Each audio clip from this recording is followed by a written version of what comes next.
को एक मुस्कान देती हैं शिल्प रचित कलाकृतियाँ। जीवन को हंसाती हैं शिल्प रचित कलाकृतियाँ।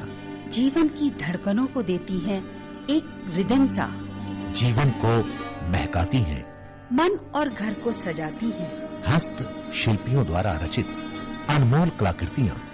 इन कलाकृतियों को बनाने का हुनर भी हर किसी में नहीं होता, क्योंकि ये हुनर तो विरासत में मिलता है कुछ खास लोगों को। विरासत है ये कुछ खास शहरों की। किसी ने कहा है कि विरासत में कभी कभी कुछ ऐसा मिल जाता है जिसे सदियां याद करती हैं, और वो विरासत अपनी खास पहचान कायम कर जाती है। भारत देश में उत्तर प्रदेश राज्य का एक शहर है जिसकी एक खास पहचान है, जिसकी कलाकृतियाँ उसकी आन बान और शान हैं। जी हाँ, हम बात कर रहे हैं मुरादाबाद की। पीतल नगरी, ब्रास सिटी, मुरादाबाद। आखिर कितने ही नामों से पुकारे हम इसे। मुरादाबाद का ये पीतल उद्योग लगभग 200 से 250 वर्ष पुराना बताया जाता है। यहाँ निर्माण होता है पीतल की शीट से बनी अनेक कलात्मक वस्तुओं का, जो किचन, साज सज्जा, उपयोगी वस्तुओं के रूप में प्रयोग की जाती हैं। यहाँ 1870 के बाद पीतल उद्योग में सौंदर्यात्मक वस्तुओं का निर्माण प्रारंभ हुआ। इन वस्तुओं में tray, wall plates, candle stand इत्यादि प्रमुख हैं। 19वीं शताब्दी के अंत तक पीतल के कलात्मक शिल्प से जुड़ी वस्तुओं के अतिरिक्त EPNS से जुड़ी वस्तुएं भी बनना शुरू हो गयी, जैसे विदरी, मरोड़ी, फ्लावर वास आदि।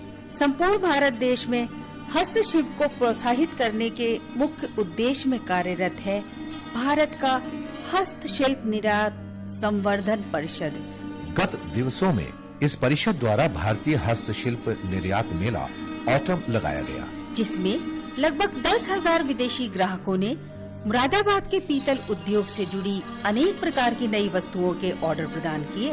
ये प्रकरण यहाँ के लिए एक सम्मान का विषय है, उदाहरणीय तथ्य है। इस मेले में मुरादाबाद के परंपरागत कलात्मक शिल्प के अतिरिक्त अन्य धातुओं के साथ लकड़ी, कांच, घरेलू सामान, फर्नीचर आदि पर नक्काशी और कलाकारी के नमूने पेश किए गए।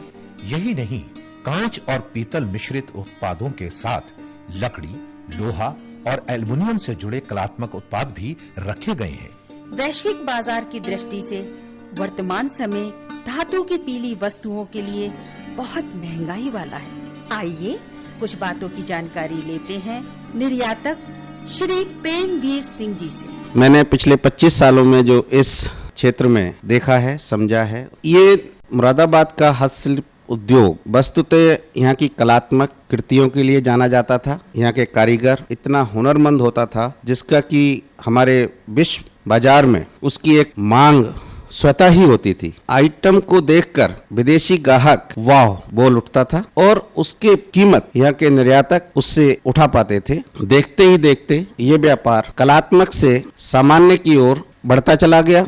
जो संख्या में 100 या 200 पीस के ऑर्डर आते थे, मांग में निरंतर वृद्धि होने के कारण 1000, 2000 और लाखों की संख्या में प्रोडक्ट की जरूरत के हिसाब से मांग होने लगी। उसी प्रकार सप्लाई उसकी निर्धारित की गई। देखते ही देखते ये कारोबार एक इंडस्ट्री का रूप ले गया और 90 से लेकर 2000 के बीच इस उद्योग का स्वर्ण युग कहा जाता है। इस उद्योग में उस वक्त भारत सरकार ने कई महत्वपूर्ण प्रयास किए, कदम उठाए, जैसे कि इस उद्योग से इनकम टैक्स का हटाना, जिसकी वजह से जो कि टैक्सेशन के बीच ये इंडस्ट्री फंसी हुई थी। 2000 तक ये इंडस्ट्री किसी भी टैक्सेशन से फ्री की गई। WTO के हमारे केंद्र सरकार के एग्रीमेंट के अनुसार 2005 तक हमें सारे निर्यात संबंधी जितने भी सैंक्शंस हमको मिले थे, जो प्रोत्साहन हमको दिए गए थे, उनको हटाना था। उधर विश्व पटल पर आर्थिक मंदी भी छा गई और ये उद्योग अपनी अच्छी स्थिति से चरमराकर नीचे आ गया। हमारे उद्योग में कमी आने के कारण कुशल कारीगरों का यहाँ से पलायन, कुल मिलाकर इनपुट्स में काफी बढ़ोतरी हो चुकी है। पीतल का इस तथ्य से सीधा सहसंबंध है। नवीन तकनीक और बाजार की मांग के बारे में हमें बता रहे हैं निर्यातक श्री मनीष ढल। आज की डेट में जितना कंपटीशन मार्केट के अंदर बढ़ चुका है, क्योंकि आने वाले टाइम में जब तक डिजाइनिंग और नई चीज़ों का इनोवेशंस नहीं होगा तब तक पुराने मटेरियल्स रोज रोज नहीं बढ़ पाएंगे। प्रॉब्लम सारी यहाँ पे आजकल आती है क्योंकि रॉ मटेरियल्स और हर चीज़ में फ्लक्चुएशंस इतनी हो चुकी हैं कि उन चीज़ों को लेके हर एक्सपोर्टर इस चीज़ में परेशान आता है। नई टेक्निक्स या ऑटोमेशन नहीं आएगा इस इंडस्ट्री के अंदर तब तक कुछ ना कुछ प्रॉब्लम्स इसमें ज़रूर रहेंगी। हर चीज़ की आप डिज़ाइनिंग करते हैं, आज की डेट में नए जो इंस्टीट्यूट्स बन रहे हैं डिज़ाइनिंग्स के, नए डिज़ाइनर्स हायर करते हैं। आने वाले टाइम में टेक्निक्स जो बायर्स के कलर्स स्पेसिफिकेशंस होती हैं या उनके अकॉर्डिंगली उसके ऊपर क्या हम नया वर्कआउट कर सकते हैं, ये बायर के व्यूज़ लेने के बाद हम उस चीज़ पे इनोवेट करते हैं। मेन जो कंट्रीज़ हैं ये यूएसए है जो नंबर 1 पे आती है क्वांटिटीज़ के लिए, फिर आपका यूके है, यूरोप है, मेन ये इंडस्ट्रीज़ हैं। बाकी ऑस्ट्रेलिया, न्यूजीलैंड, हर जगह ही जाता है मुरादाबाद का माल। आज के दौर में पीतल की महंगाई को देखते हुए शिल्प विशेषज्ञ अब इस पीतल शिल्प के डिजाइन में परिवर्तन की सोच रहे हैं। ये भी सोचते हैं कि यदि वैश्विक बाजार में स्थायित्व चाहिए तो नवीन शिल्प के साथ ही कीमतों में कमी करना समय अनुकूल है। मुरादाबाद के पीतल उद्योग की तरफ जब हम दृष्टिपात करते हैं तो पाते हैं कि यहाँ इस दिशा में प्रयास आरंभ भी किए गए हैं। जिन शहरों को निर्यात विकास के लिए चिन्हित किया गया है उनमें मुरादाबाद का नाम प्रमुख है।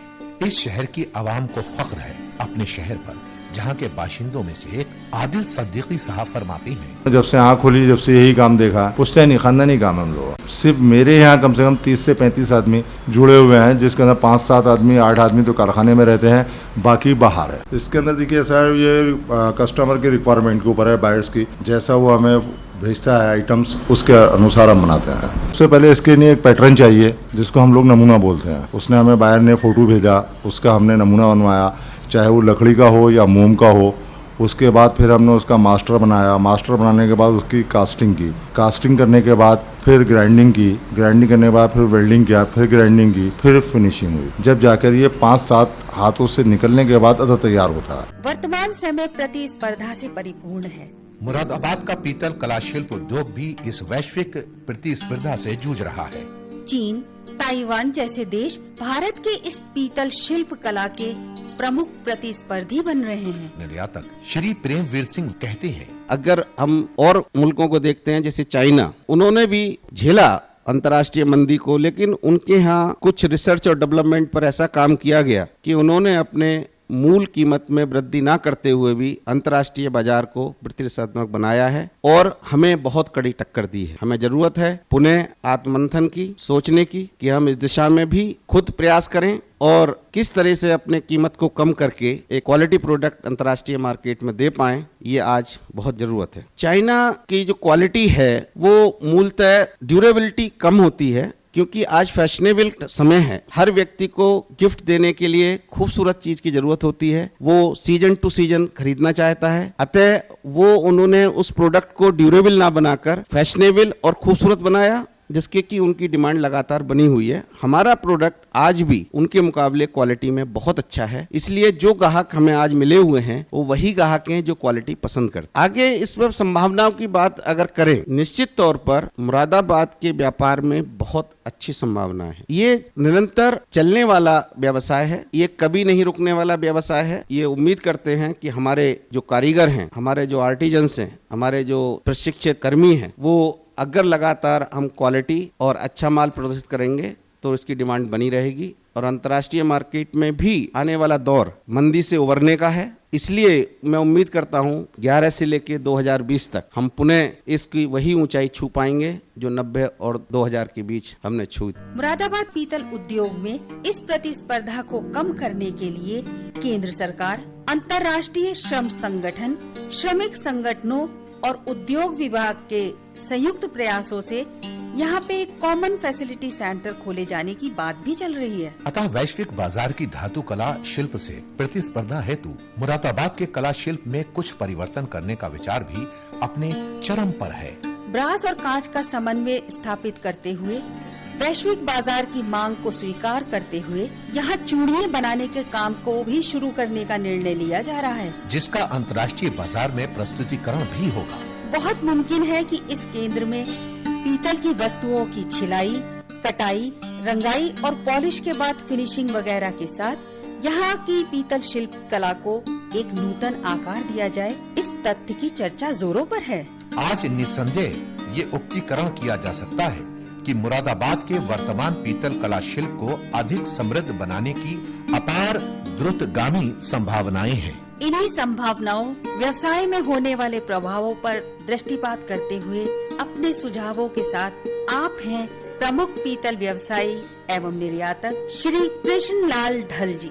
सबसे बड़ी बात तो ये है कि सबसे पहले इसके विकास के लिए गवर्नमेंट को रेट के ऊपर कंट्रोल करना चाहिए, क्योंकि जो आपस में हम लोग कंपटीशन कर रहे हैं और नुकसान पे नुकसान हो रहा है, उसको खत्म होना चाहिए। दूसरा, इनकम टैक्स इतना जबरदस्त है कि लोग उससे मजबूर हैं कि प्रॉफिट नहीं होता, वो कहते हैं कि नहीं इतना टैक्स तो देना ही पड़ेगा। हम ये चाहते हैं कि एक तो टैक्स के रेट कम हो और दूसरा गवर्नमेंट एक्साइज कस्टम को रिस्ट्रिक्टेड कर दे कि इस रेट के ऊपर, इससे रेट से कम माल एक्सपोर्ट नहीं हो सकता, ताकि लोग अपने आप को मजबूर करके उससे कम रेट में ना माल दे और क्वालिटी अच्छी रहे, तभी एक्सपोर्ट बढ़ सकता, तभी उस काम को आगे बढ़ाने का मौका मिलेगा लोगों को 2 पैसे मिलेंगे मेहनत करने से, तो उससे आगे बढ़ेगा। वैसे तो किसी से चुनौती नहीं है, लेकिन मेन चुनौती तो ये है कि हमारा कंपटीशन तो आपस में ही है। पीतल इतना कॉस्टली हो गया है जिसकी वजह से वो आदमी को कॉस्ट बराबर नहीं आती, और फॉरेन के कंट्रीज में लोग चाहते हैं सस्ता माल, तो वो स्टेनलेस स्टील में आ गई, ब्रास की आइट में,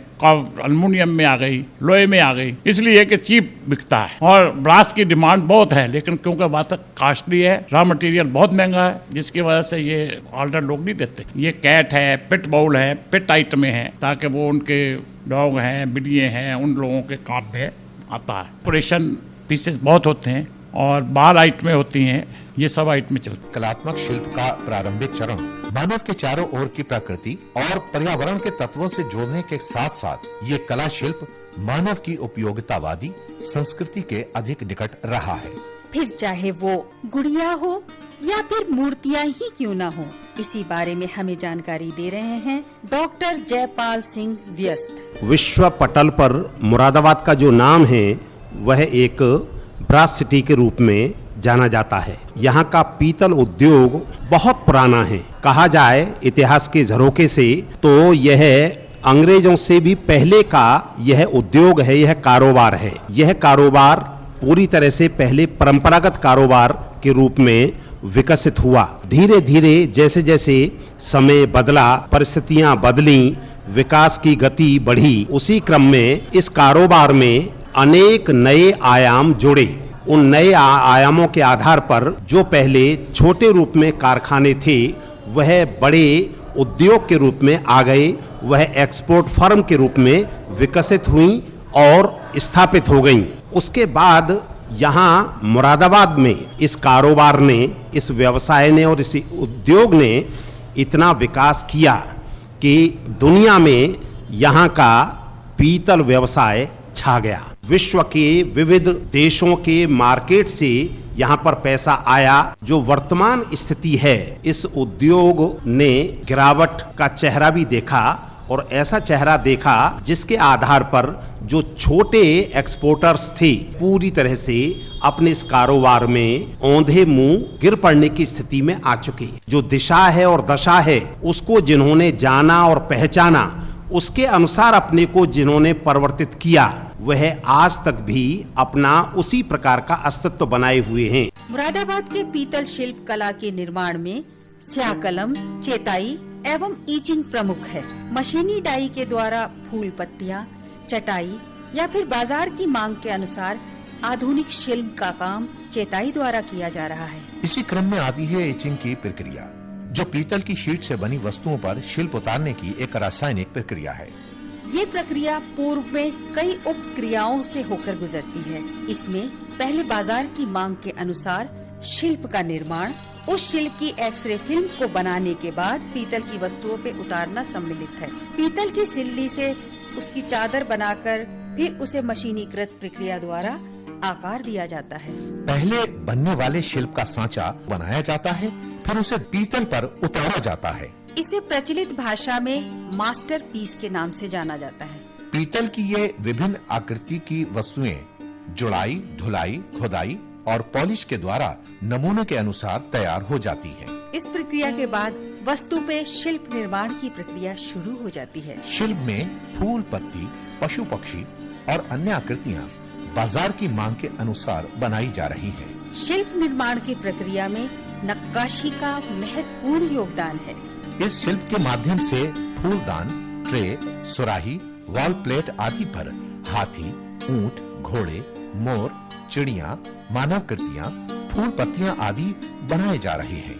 मुगल काल से मेल खाते विभिन्न प्रकार के कला के उत्कृष्ट नमूने शिल्प के माध्यम से तैयार हो रहे हैं। पीतल के निर्माण की प्रक्रिया में एक विशेष प्रकार की मिट्टी का अहम स्थान होता है।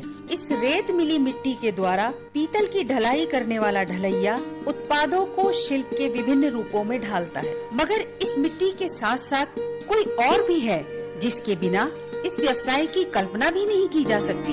पीतल की वस्तुओं की कटाई, छिलाई, धुलाई, रंगाई और पॉलिश जैसे कार्य उनकी मौजूदगी के बिना संभव नहीं हो सकते। जी हाँ, हम बात कर रहे हैं उन मेहनती कारीगरों की, उन श्रमिकों की जिनकी मेहनत की वजह से इस कारीगरी का वजूद कायम है। आइए मुलाकात करते हैं पीतल उद्योग में कार्यरत कुछ श्रमिकों से। संजीव सैनी, मैं यहाँ सुपरवाइजर हूँ। सब चीज की सुविधा है हमें यहाँ। ESI कार्ड भी है हमारा बना हुआ और बाकी PF वगैरह सब पट्टा है हमारे यहाँ पे। यहाँ पे हमें किसी प्रकार की कोई दिक्कत नहीं है। हम सिर्फ यहाँ 9 से 6 ड्यूटी करते हैं। माल आया, प्रोडक्शन से निकल कर आया, पूरा माल वो पॉलिश में लगा। पॉलिश होने के बाद में चेक इन में आता है। चेक इन होने के बाद में फिर वो जिला वगैरह जो उस पर बफिंग वगैरह होती है उसमें जाता है। उसके बाद में पैकिंग में आता है, चेक इन होती है, उसकी स्टिकर लगता है, उस पर बारकोड वगैरह जो है उसके जो नंबर होते हैं, इनवाइस नंबर वगैरह वो यूज़ करी जाती है, उस पर वो लगाया जाता है। फिर उसके बाद में मोहर वगैरह लगती है। रिटायर होने के बाद उसमें हमारे साथ में ये है, हम PF कभी भी चाहें कभी भी निकाल सकते हैं उसको। अगर हम 10 साल तक कंटिन्यू अगर फैक्ट्री में काम करते हैं तो हमारी 10 साल के बाद पेंशन बन जाती है। मेरा नाम नदीम खान है। विरासत का काम करते हैं, वेल्डिंग, चूड़ी कटाई, ये रेती मरम्मत जो भी होता है सब प्रोडक्शन वर्किंग जो होती है वो करते हैं। स्टैचू बनते हैं, ये विरासत के डेकोरेटिव पीस हैं, डांसिंग पीस हैं, लाइटिंग पीस हैं। ये करीब 7 साल हो गए। कब वर्किंग डाउन हो गई, पहले चलता था तो कुछ कमाई थी, सीखे तो यहीं से मुरादाबाद से। मेरा नाम हैदर अली है सर। मैं बिरास बनाता हूँ, सिल्ली बिरास की। इसके लिए एक तो पीतल लेनी पड़ती है, जो बिरास की पीतल होती है ना वो बाहर से लेके आनी पड़ती है। एक लौरेटर होता है, जाली बोलते हैं उसको। इसमें हम पीतल और जस्ता ये मिलाने के बाद में, कॉपर लेने के बाद में, कुछ यही कोई बहुत सारी धातु लेने के बाद में वो गला के इसकी पीतल बनाते हैं। एक सिल्ली का वजन 7 किलो होता है, क्योंकि जो हमारे पास साँचा है उसका वजन जो है उसमें 7 किलो आता है। और उसके बाद में छोटे छोटे बच्चे होते हैं जो उसको तोड़ते हैं, वो उसकी ढलाई होती है जो अदद बन के आता है। तो उन बच्चों पे इतना लोड नहीं डाल सकते। कोई सहूलियत दी नहीं है सरकार ने और ना ही हमें कोई दे पाता। बहुत सारी परेशानियां हैं इसमें, गैस निकलती हैं, लोग जलते भी हैं इसमें, लेकिन मजबूरी में करना पड़ता है सारे काम। ना ही कोई हॉस्पिटल है और ना ही कोई ऐसी संस्था है जो हमारी मदद कर सके। इसमें TB भी होती है, कैंसर भी होते हैं और तरह तरह की बीमारियां होती हैं। घरों के अंदर भट्टी लगी हुई हैं हमारे। अजीम हसन, मैं पीतल की चूड़ी काटता हूँ। कम से कम हो गए 16-17 साल। पर हम अपने बच्चों को जिस तरह से पढ़ाना चाहते हैं उस तरीके से पढ़ा नहीं पा रहे। इसमें बहुत सारी परेशानियाँ, बीमारी हो जाती हैं कि जो मतलब हम इलाज अपना सही तरीके से करा सकें। रोज़ के हिसाब से मिलता है जितना हम कर लेते हैं। 100 रुपये करीब पड़ जाते हैं हमें। 100 रुपये में आजकल हो गया रहा, बस ये खींचतान करके जैसा भी होता है उसको चलाना पड़ा था। मैंने 9th क्लास तक पढ़ा है, उसके बाद मैं पढ़ नहीं पाया। कोशिश तो यही करते हैं कि हम कोशिश करें और बच्चे हमारे पढ़ें, और बच्चों को हम पढ़ा नहीं पा रहे हैं, क्या करें। साहब ना तो गवर्नमेंट कुछ कर पा रही है, न मालिकी लोग कुछ कर पा रहे हैं। अब जिस तरीके की बीमारियां हम लोगों को लग जाती हैं कि जो हम आगे काम नहीं कर पाते। ज़्यादा TB का होता है, इससे TB की बीमारियां ज़्यादा पैदा हो जाती हैं। किस तरह से कारीगर काम करते हैं और कैसे हैं श्रमिकों के हालात, इस बाबत राशिद अली बयां कर रहे हैं अपने ख्यालात। मैं पीतल का काम करता हूँ, ये समझो बचपन से ही हमारा ये काम है। मेरी उम्र इस वक्त करीबन कोई 50 साल होगी। पीतल में हमारा ये प्रोजेक्शन है कि ढलाई छिलाई वगैरह होकर ये मतलब कुछ एक्सपोर्ट होता है, कुछ लोकल में पूजा वैरायटी में होता है, तो ये पूजा में काम आता है। लेकिन आज के दौर में जो लाइट की सबसे बड़ी प्रॉब्लम है मुरादाबाद के अंदर, कि लाइट 24 घंटे में खास से बहुत से वक्त 5 घंटे आती होगी शहर के अंदर पूरे। उसकी वजह से यहाँ के कारीगर बहुत ज़्यादा परेशान है। उसके साथ में जो जब से ये उसमें शेयर बाजार में इन्होंने डाला है, शेयर बाजार की वजह से अक्सर अप डाउन होता रहता है इसका रेट। उसकी वजह से कारीगर और यहाँ के जो भरतीय हैं, जो जिनको भरतीय कहते हैं कारखानेदारों को, वो काफ़ी परेशान है कि जिस पे 1 रुपया बचता है, कभी कभी ऐसा होता है कि 2 रुपये उनकी जेब से चले जाते हैं। जो कारीगर हैं वो बिजली की वजह से परेशान होंगे। तो हमने बाद में आवाज़ भी बुलंद की है कि इसको शेयर बाजार से निकाला जाए, ताकि मुरादाबाद की जो जनता है और जो मुरादाबाद का कारीगर, जो मुरादाबाद का भरतिया है, उसको कुछ इससे रिलीफ मिल सके। कारीगर घटता चला जा रहा है सिर्फ इस वजह से कि वो काम करने के बाद सुबह से शाम तक और उसको पूरी रोटी मुहैया नहीं हो पाती। पीतल उद्योग से संलग्न जमीर हुसैन। मैं ब्रास का काम करता हूँ, मेरी यहाँ फॉर्म है, सप्लाई है मेरी पूरे नॉर्थ ईस्ट रीजन में। स्पोर्ट्स का cup, shield, trophy, gift item का मैं सप्लाई करता हूँ। अभी तो हम लोग इंटरनेशनल मार्केट में स्ट्रगल कर रहे हैं, बाकी डोमेस्टिक मार्केट में भी काफ़ी अच्छा इसका रिस्पॉन्स आ रहा है। अभी कुछ स्टेट में जहाँ पर सिर्फ एक ही गेम हुआ करते थे, वहाँ आजकल दूसरे गेम पे भी लोगों की तवज्जो है, जिससे काम ज़्यादा उम्मीद है कि बढ़ेगा। सबसे बड़ी बात तो यह है कि मुरादाबाद से जो मेन एक्सपोर्ट है वो वाया बॉम्बे होता है। मेन बेसिक जो है बॉम्बे के लिए मुरादाबाद से कोई भी डायरेक्ट ट्रेन नहीं है, वाया दिल्ली जाना पड़ता है, टाइम के ज़्यादा खपत होती है, पैसा ज़्यादा खर्च होता है। दूसरी चीज़ ये है कि यहाँ जो अलग अलग डिपार्टमेंट के ऑफिस अलग अलग जगहों पर हैं, अगर सब एक जगह आ जाएं तो ज़्यादा बेनिफिट हो। ये सच है कि पीतल नगरी के इस पीतल उद्योग में आज एक बड़ी संख्या में जन समूह संलग्न है, लेकिन श्रमिकों का एक बड़ा वर्ग जो इसकी बुनियाद से जुड़ा हुआ है, वो वर्ग जो इसे नवीन शिल्प की संरचना देता रहा है।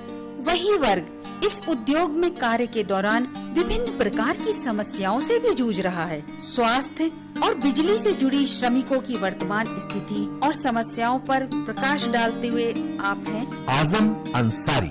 मैं यहाँ मुरादाबाद ब्रास कारखानेदार एसोसिएशन का जनरल सेक्रेटरी के दायित्व को निभा रहा हूँ और मुरादाबाद के जो परंपरागत पीतल दस्तकारी का मामला है, आज उसका गिराव घट रहा है। मुरादाबाद का दस्तकार मुरादाबाद से पलायन कर रहा है। उसके कई कारण हैं। एक कारण तो सबसे बड़ी समस्या यहाँ बिजली की समस्या है। उसको एनजीओस के माध्यम से भी हमने बहुत बार उठाया है, अदर्स पॉलिटिकल पार्टी के नाम पर भी बहुत बार उठाया है, लेकिन हम ये नहीं समझ पा रहे कि जो शहर जिसका पूरी दुनिया में पीतल नगरी के नाम से जाना जाता है, उस शहर के साथ ये सौतेला व्यवहार क्यों है। आज लाइट की समस्या इतनी बड़ी समस्या है कि दिन में मुश्किल से 5-4 घंटे लाइट आती है और लाइट का आने का शेड्यूल इतना खराब है कि जिस समय लाइट आती है उसमें हमारे कारीगर का सोने का वक्त होता है और जिस समय लाइट चली जाती है तो वो बिल्कुल हाथ पर हाथ बने बैठा रहता है। जनरेटर्स अदर्स चीज़ों से वो अपने काम को कर रहा है और आज दस्तकार की पलायन करने की एक वजह और है, उसके लिए मूलभूत सुविधाएं यहाँ मौजूद नहीं है, मेडिकल कॉलेज नहीं है। अगर हमारे दस्तकार के कोई बड़ा हादसा हो जाए, बड़ी चोट लग जाए तो हमें यहाँ से दिल्ली या मेरठ जाना पड़े। ये जिगर मुरादाबादी का शहर है, पीतल दस्तकारों का शहर है। 3,572 करोड़ रुपए की विदेशी मुद्रा कमा कर देने वाला ये शहर आज सारी चीजों से पीछे है और इसी कारण यहाँ का दस्तकार पलायन कर रहा है। श्रमिकों को इस उद्योग में जुड़े रहने के कारण टीबी जैसे भयानक रोग से भी जूझना पड़ता है। कई बार ऐसा भी होता है कि ना चाहते हुए भी कारीगरों को टीबी जैसा भयावह संक्रामक रोग लग जाता है। इस बारे में हमें बताया नाजिम मंसूरी ने। मैं यहाँ पर एक अखबार की हैसियत से काम कर रहा हूँ, दूसरे मैं यहाँ दस्तकार जो उर्दू में बोला जाता है वो हूँ। यहाँ की जो पीतल की कारीगरों की समस्या है, जैसे यहाँ पे क्योंकि जो काम है यहाँ वो टीबी कारीगरों को बहुत होती है, उसमें के जो पॉलिश का काम होता है हमारा या भट्टी पे जो ढलाई होती है उसमें उसकी गैस से टीबी हो जाती है। ये सुंदर कलाकृतियाँ जो हमारे जीवन और घर को सुंदरता देती हैं, उनके निर्माण की प्रक्रिया के दौरान प्रदूषण से श्रमिकों को दोचार होना पड़ता है। यूनियन लीडर सैयद मियां ने हमें ऐसी ही कुछ समस्याओं से अवगत कराया। 2005 से ब्रास आर्टिजन सोसाइटी द्वारा बराबर फाइट की गई है और आज उसका रिजल्ट ये है कि मुरादाबाद के अंदर हमारे 10 से लेके 13,000 आर्टिजन को ACC का लाभ प्राप्त हुआ है। आर्टिजन क्रेडिट कार्ड, जिसमें गवर्नमेंट की स्कीम यह है कि उसमें ना तो आर्टिजन को अपनी संपत्ति गिरवी रखनी है, ना कोई गारंटर देना है। उसका लाभ मुरादाबाद में प्राप्त हुआ, लेकिन उसको इतने गलत अंदाज से यहाँ पर प्रमोट किया गया कि जिन लोगों ने पैसा लिया उनका पैसा डूब गया। मुरादाबाद की बेसिक नीड में सबसे ज़रूरी है कि मुरादाबाद का जितना भी वर्क होता है उस वर्क को शहर में पॉल्यूशन के पॉइंट के ऊपर SSI रजिस्ट्रेशन नहीं होता है और जब SSI रजिस्ट्रेशन नहीं होता है तो आपको किसी प्रकार की सहायता सेंट्रल से या स्टेट से प्राप्त नहीं हो सकती। SSI के लिए जरूरी है कि हमारा शहर के बराबर में जामा मस्जिद पार्क का सजेस्ट किया है हमने, वहां पे लैंड अवेलेबल है, आर्टिजन पार्क का निर्माण किया जाए। वो एज ए टेक्नोलॉजी पार्क, जैसे लंदन का कंप्यूटर पार्क, कि हमारे आर्टिजन वहीं पे जाके शिफ्ट हो जाएं, हमको वहां पे गैस की उपलब्धता हो, हमें बिजली की उपलब्धता हो, हमारे पॉल्यूशन फ्री डिवाइस जो है सेंट्रल गवर्नमेंट की स्कीम्स के तहत वहां पे स्थापित किए जाएं और इसके साथ साथ जो मुरादाबाद में सन 75 तक बिजली पे सब्सिडी मिली है विद्युत पे, वो सब्सिडी हमें पुनः दोबारा से लागू की जाए। पीतल उद्योग के विकास की सीढ़ी को और आगे चढ़ाने के लिए सरकार बुनियादी अवस्थापना सुविधाएं प्रदान करने हेतु वचनबद्ध है। केंद्र और राज्य सरकार ने देश में जो 7 औद्योगिक कॉरिडोर बनाने की बात कही है, उन 7 औद्योगिक कॉरिडोर की सूची में मुरादाबाद का नाम प्राथमिकताओं में सर्वोपरि है।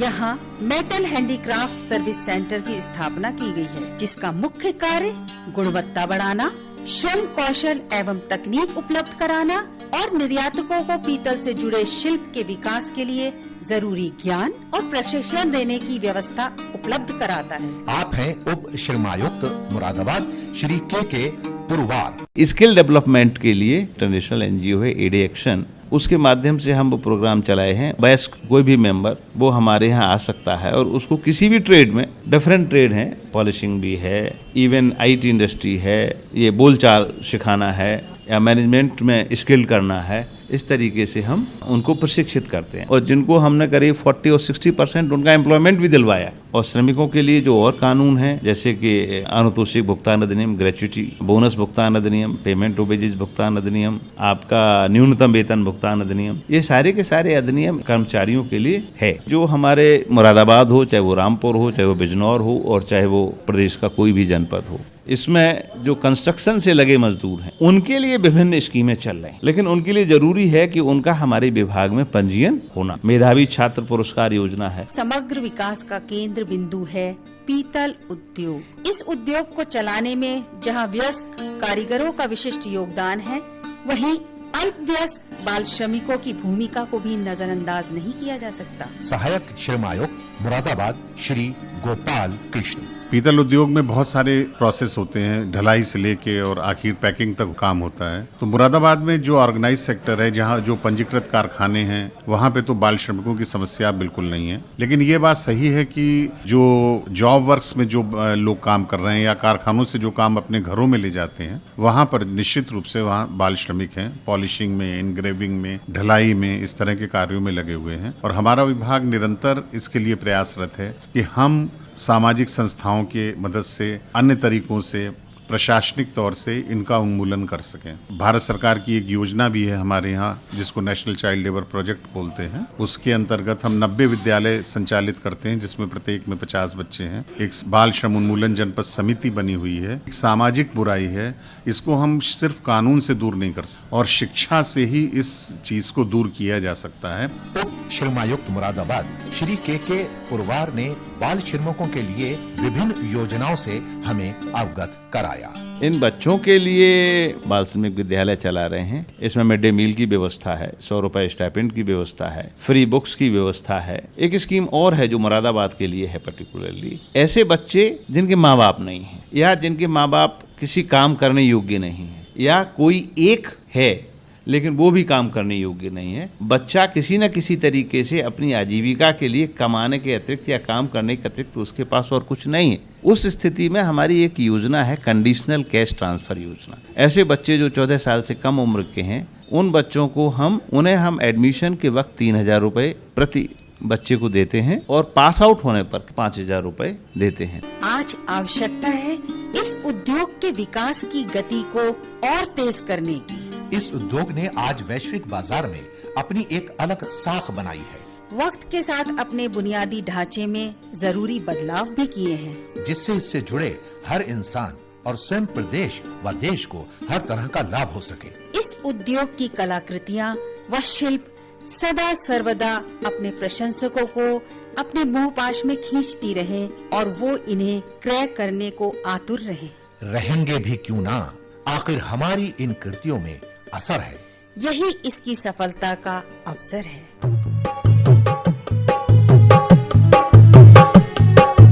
भले फूल संपदा, भले फूल संपदा, कला श्रम संपदा, हुनर से लगल